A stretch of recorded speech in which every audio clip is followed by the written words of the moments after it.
Capítulo 1, El banquete en el Palacio del Rey Demonio Volumen 19 La historia del Caballero Oscuro. Habían pasado varios días desde que Modes, el Rey Demonio y señor de aquellas tierras, había regresado. Y en el Palacio del Rey Demonio se decidió celebrar un gran banquete para festejar el regreso de Modes. La razón por la que el banquete se celebraba varios días después era sencilla. Tras volver a la normalidad, el Rey Demonio Modes había permanecido dormido todo ese tiempo y apenas ahora finalmente había despertado. Perdonadme. He hecho que todos os preocupéis. Modes se disculpó con todos los presentes después de tomar asiento en el lugar de honor. Querido, no tienes por qué disculparte. Todos los que se encuentran aquí existen para servir al gran Rey Demonio. No hay nada más importante que tu bienestar. Mona se sentó junto a Modes y, acercándose a él, pronunció aquellas palabras. Al escucharla, casi todos los presentes asintieron. Para los habitantes de aquellas tierras, el Rey Demonio era la existencia suprema y el señor al que debían servir. Era natural preocuparse por la seguridad de su señor, por lo que no había razón alguna para que el Rey Demonio se disculpara. Lady Mona tiene razón. Su majestad y su bienestar son lo más importante. Nosotros existimos precisamente para eso. Ranferd dio un paso al frente mientras hablaba, llevó una mano al pecho y saludó respetuosamente. Los miembros de la Orden de los Caballeros Oscuros que se encontraban detrás de él hicieron lo mismo. El banquete tenía lugar en el gran salón del Palacio del Rey Demonio, un recinto tan enorme que podía albergar incluso a varios gigantes. Por ello, aunque todos los miembros de la Orden de los Caballeros Oscuros se hubieran reunido allí, todavía sobraba bastante espacio. Lord Ranferd, mientras Lord Kuroki y yo descansábamos, fuiste tú quien protegió estas tierras, ¿verdad? Has hecho un excelente trabajo. Modes elogió a Ranferd. Mientras Modes y Kuroki permanecían en reposo, Ranferd había asumido el mando del ejército del Rey Demonio. Los principales enemigos de los que debían mantenerse alerta eran el héroe de la luz y los dioses de Helios. Existía la posibilidad de que atacaran mientras Modes permanecía dormido recuperándose de sus heridas. Por esa razón, Ranferd había vigilado constantemente los movimientos del héroe de la luz y de Helios, permaneciendo alerta incluso a costa de sacrificar sus horas de sueño. Sin embargo, el héroe de la luz y sus compañeros no habían mostrado señal alguna de querer atacar, y así habían llegado hasta el presente. No, mientras su excelencia también se encontraba descansando, era natural que yo, Ranferd, asumiera esa responsabilidad. Ranferd inclinó la cabeza mientras respondía. Ya veo, ahora que lo pienso, Lord Kuroki todavía está descansando, ¿verdad? ¿Cómo se encuentra? Modes preguntó con preocupación. Al igual que Modes, Kuroki también necesitaba recuperarse y todavía se encontraba convaleciente. Naturalmente, no estaba presente en aquel lugar, y Modes estaba preocupado por él. Su majestad. No creo que haya necesidad de preocuparse por Lord Kuroki. Muchas personas ya han acudido en masa para cuidarlo. Fui personalmente a comprobar su estado y está consciente y parece encontrarse bien. Sin embargo, dudo mucho que esa muchacha le permita levantarse y ponerse en movimiento. Así habló Rugas, el canciller. Kuroki se encontraba junto a Kuna en el Castillo de los Dulces, Sweet Castle. Ya había recuperado la conciencia y parecía capaz de moverse, pero probablemente sería mejor que permaneciera en reposo durante un tiempo. Al parecer, cada vez que intentaba salir del castillo, Kuna se lo impedía. Ya veo, mientras Lord Kuroki esté a salvo, me alegro. Estoy profundamente en deuda con él. Si este Modes puede estar aquí de esta manera es gracias a Lord Kuroki.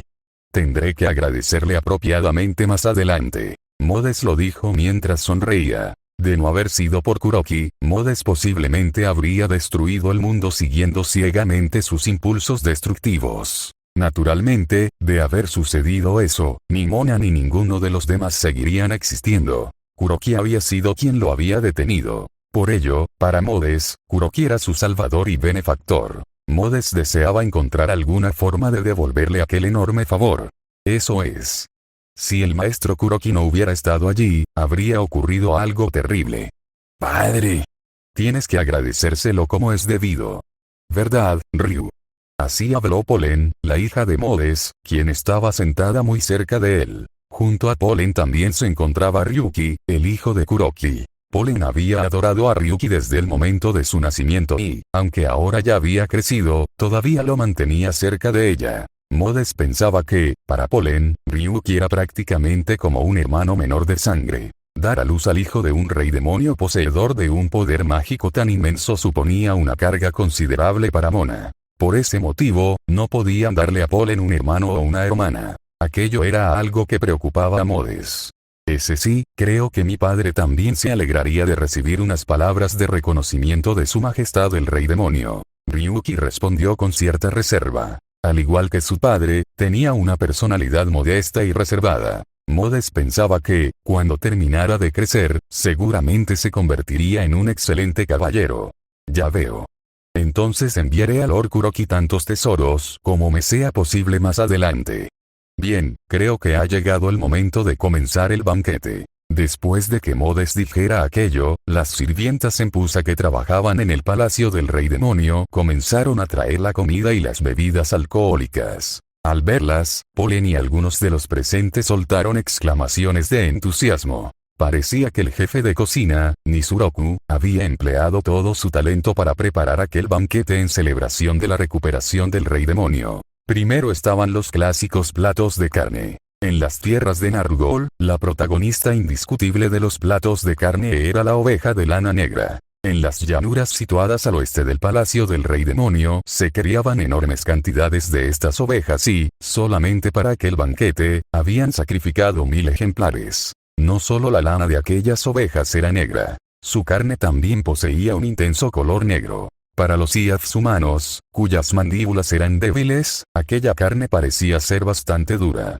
Sin embargo, para los orcos y goblins, su textura firme y difícil de masticar la convertía en todo un manjar. Además, aunque fuera dura, existían muchas maneras de prepararla. Podía picarse, mezclarse con hierbas aromáticas y cocinarse. También podía dejarse reposar en yogur o cocinarse durante mucho tiempo hasta quedar considerablemente tierna. Preparándola de aquellas maneras, incluso las razas de Nargol que poseían mandíbulas más débiles podían comerla sin problemas. Normalmente solo se utilizaba sal para sazonarla, pero como aquella era una celebración, se habían preparado toda clase de condimentos. Especias, salsa de pescado, salsas elaboradas con distintas frutas, mantequilla y muchas otras cosas. Naturalmente, todos los condimentos servidos en un banquete del rey demonio eran productos de primera calidad.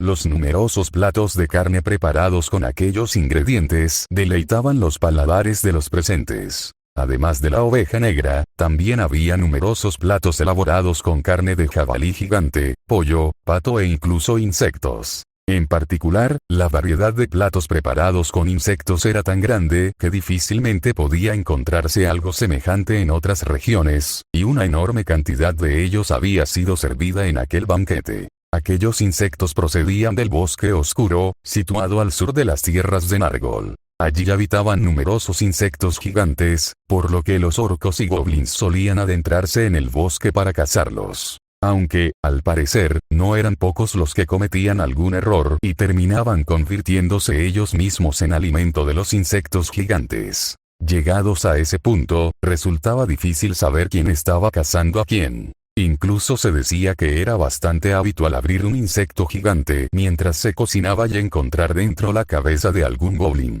Entre los insectos consumidos con mayor frecuencia estaban los escarabajos gigantes, las chinches de agua gigantes, las langostas gigantes y las larvas de escarabajo longicornio. Todos ellos resultaban bastante deliciosos cuando se freían enteros. Entre todos los insectos, las abejas demoníacas gigantes eran especialmente apreciadas y gozaban de una enorme popularidad como dulces de lujo. También se consumían muchos pescados y mariscos. En particular, el salmón fintan era extremadamente popular y se utilizaba como ingrediente en toda clase de platos. Naturalmente, tampoco faltaban las bebidas alcohólicas. Había bebidas comunes como cerveza y vino, pero también licores elaborados con los frutos de los árboles de gemas e incluso el licor dorado que Eivos había enviado como regalo. Cuando toda aquella comida y bebida fue colocada ante ellos, los ojos de Polen y de muchos de los presentes comenzaron a brillar. ¡Guau! ¡Qué rico se ve! ¿Ya puedo comer? Polen intentó empezar a comer uno de los platos que habían servido. Polen. Todavía no. Todo esto ha sido preparado para celebrar que tu padre ha despertado. Ten un poco de paciencia. Sin embargo, justo cuando Polen estaba a punto de tocar la comida, su madre Mona la reprendió con voz severa. De verdad que eres una glotona, Jero. Tienes que esperar hasta que el señor dé unas palabras primero. La gran bruja Elcart, que se encontraba detrás de Polen, también la reprendió. Sí, lo siento. Después de ser regañada tanto por su madre biológica como por su madre adoptiva, Polen se disculpó. Modes rió al contemplar la escena. Guajajaja.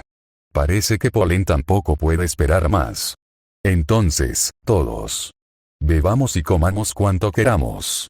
Mona llenó con licor de gemas la copa que Modes sostenía en su mano. Modes la levantó bien alto mientras contemplaba a todos aquellos que lo seguían. Su esposa, Mona. Su querida hija, Polen. Ryuki, el hijo de Kuroki, su amigo íntimo y el más poderoso de los caballeros oscuros. Su amigo y canciller, Rugas. La gran bruja Elcart, quien lo había criado. Ramferd, el Daimon Lord que ejercía como mariscal. Y muchos otros que también lo seguían. Todos ellos estaban felices por la recuperación de Modes. Había estado peligrosamente cerca de destruir el mundo y matar con sus propias manos a todas aquellas personas. Desde lo más profundo de su corazón, Modes se alegraba de que aquello no hubiera sucedido. ¡Viva el Rey Demonio! ¡Gloria a su Majestad el Rey Demonio! Cuando Modes terminó de hablar, todos los presentes levantaron sus copas bien alto y gritaron al unísono. Y así comenzó el gran banquete en el palacio del Rey Demonio.